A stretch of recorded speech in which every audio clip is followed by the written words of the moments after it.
میرے بیٹے کا اور آپ کا کیا مقابلہ؟ کیا اس کی ماں کا نام فاطمہ الزہرا ہے؟ کیا اس کی نانی کا نام خدیجۃ الکبریٰ ہے؟ کیا اس کے نانے کا نام محمد مصطفیٰ ہے؟ آپ کا اور اس کا کیا مقابلہ؟ پھر رو پڑے اور کہنے لگے بیٹے میں مکے کے صحراؤں میں اونٹ چرایا کرتا تھا، یہ جو میرے سر پر عزت کے بال ہیں یہ تیرے نانے کے اگائے ہوئے، میں مکے کے خبردار شہزادے خبردار۔ او بھائی، اہل بیت نبوت کے ادب کا رنگ اگر سکھایا ہے تو سیدنا عمر نے سکھایا ہے۔ حضرت عمر فاروق اتھارٹی ہے، اسلام کی اتھارٹی۔ یکم محرم حضرت عمر کی شہادت ہے۔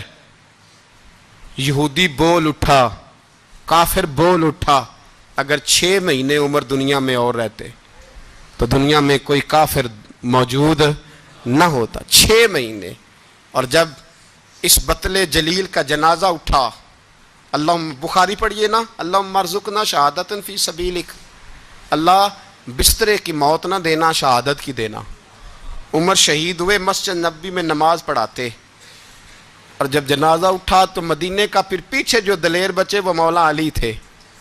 مولا علی، جناب عمر کا جنازہ اٹھا تو سب سے پہلی ہائے جو نکلی وہ حضرت علی کی زبان سے نکلی، اور حضرت علی کی ساری داڑھی آنسوؤں سے بھر گئی۔ لوگوں نے کہا کہ علی کیا ہوا؟ فرمانے لگے تم دیکھ نہیں رہے جنازہ کس کا اٹھا ہے؟ پلٹ کے دیکھو تو صحیح، پتہ نہیں یہ کون گیا ہے؟ کہ حضور کیا ہوا؟ آپ فرمانے لگے عمر اس طرح کے کام کر کے گیا ہے، اب ان کے رستوں پہ کون چلے گا؟ کون اس کے جگر راہ وفا میں نقش ایسے چھوڑ آیا ہوں، میں جس منزل سے گزرا ہوں وہ اب تک یاد کرتی ہے۔ حضرت علی حضرت عمر کے جنازے پہ کھڑے ہو کے کہتے ہیں اللہ مجھے اس طرح کے عمل کرنے کی توفیق دے جس طرح کے عمر کر کے گیا۔ میرے بھائی، بطل عزیز، بطل حریت حضرت عمر رضی اللہ تعالیٰ عنہ، جو اپنی زندگی انقلاب والی گزار کے گئے۔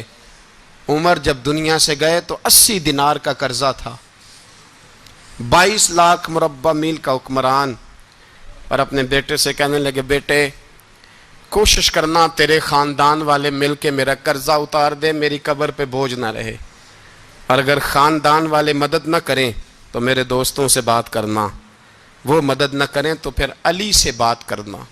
ان کا پیار آپس میں اتنا، اور تو اختلاف ثابت کر رہا ہے۔ 80 دینار کا قرضہ چھوڑ کر حضرت عمر دنیا سے گئے، اور جاتی دفعہ کہہ گئے میرے بعد میرے بچوں کو حکومت کے مشورے میں بھی شامل نہ کرنا، حکومت کے مشورے میں بھی میری اولاد شامل نہ ہو۔ اتنا بڑا شخص اتنا بڑا رنگ دے کے یکم محرم کو جب عمر فاروق کا وصال ہوا تو بیٹے سے کہنے لگے اماں عائشہ سے جا کے کہو میرا بھی نبی پاک کے روضے میں دفن ہونے کو دل کرتا ہے۔ ایک قبر کی جگہ ہے اماں جی نے اپنے لیے رکھی ہے، بخاری ہے بخاری۔ حضرت عائشہ کے پاس صاحبزادے گئے، کہنے لگے اماں جی عمر کو زخم لگ گیا ہے، حالت بڑی پریشانی والی ہے۔ وہ کہتے ہیں اگر اماں اجازت دیں۔ سید عائشہ رو پڑی، فرمانے لگی کہ وہ اپنی قبر کی جگہ تو نہیں نہ کسی کو دیتا، پر عمر نے کمال ہی بڑا کیا، اسے کہو جاؤ گنبد خضرا میں قیامت تک جو مصطفیٰ پہ اور ابو بکر پہ سلام پڑے گا وہ تجھ پہ بھی سلام پڑھ کے جائے گا، جاؤ میں نے جگہ دی۔ اعلیٰ حضرت فاضل بریلوی رحمۃ اللہ علیہ فرماتے ہیں وہ عمر جس کے آدھا پہ شیدہ شکر، اس خدا دوست حضرت پہ لاکھوں سلام، اس خدا دوست حضرت پہ۔ آپ یقین کریں ممبر پہ بیٹھا ہوں، حضرت عمر کا جب نام لیتا ہوں تو میرے وجود کے رونگٹے کھڑے ہو جاتے ہیں۔ حضرت عمر کی زندگی جب پڑھتا ہوں تو لگتا ہے خدایا ایسے شخص بھی دنیا میں آئے، ایسے لوگ بھی دنیا میں ہو کر گزرے، ایسا شخص بھی آیا جس نے دنیا ساری اسلام کی گرویدہ کر دی، اور وقت آیا تو چرواہوں سے معافیاں مانگ مانگ کے کہا کہ دیکھنا عمر کے بارے میں دل میں بات کوئی نہ رکھنا۔ اسی لیے قرآن نے کہا ان الذین آمنوا وعملوا الصالحات اولئک ھم خیر البریہ، فرمایا جو ایمان لانے کے بعد اچھے عمل کرے سب سے بہتر وہی ہے۔ دعا ہے اللہ ہماری نسل کو حضرت عمر کے نقش قدم کا مسافر بنائے۔